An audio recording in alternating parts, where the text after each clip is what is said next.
When you're making a game with a small team, a low budget, or both, you have to find a way to make your title stand out in an ever increasingly crowded market. AAA games have giant budgets for marketing and the ability to create near photorealistic visuals, but they often lack the creativity and charm you see in games developed by smaller studios. Ape Out nails what smaller studios do so well. The game is stylish as hell and extremely fun to play. The basic idea is that you're an ape trying to escape out of a research facility, one that has perhaps the most impressive security force of any research facility ever. Around every corner, you'll find a ton more people with guns trying to take you down, and the only weapons you have are your fists. With those fists, however, you can grab people, and they'll still use their weapons to fire randomly.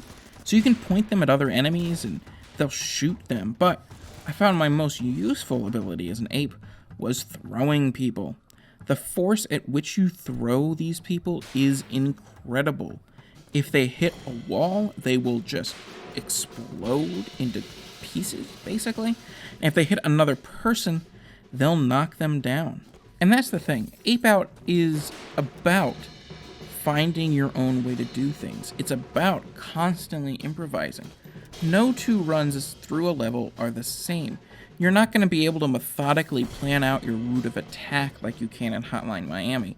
You have to come up with new ways to approach things every single time you run through. It is, for lack of a better term, beautifully chaotic. In every moment, you are just tossing people every which way, holding them as human shields. Everything is just exploding. There's blood everywhere, and yet, deep down, you feel like you have control over this situation. And the game's procedural soundtrack helps contribute greatly to that, with its powerful percussion that increases in tempo when you're in combat and manages to perfectly match the tone of whatever it is you're doing. Ape Out is a fun, if short, ride, and while it can be frustrating at times as it forces you to restart entire levels, I never found it annoying, and it didn't prevent me from loving the game the entire time I was playing it.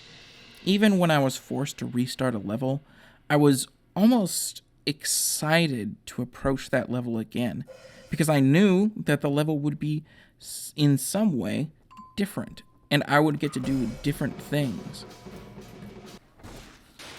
And ultimately, that's what this game is really about. Running down these endless corridors like you have nothing to lose, and living in the moment, just constantly working with what the game is giving you until you reach its conclusion.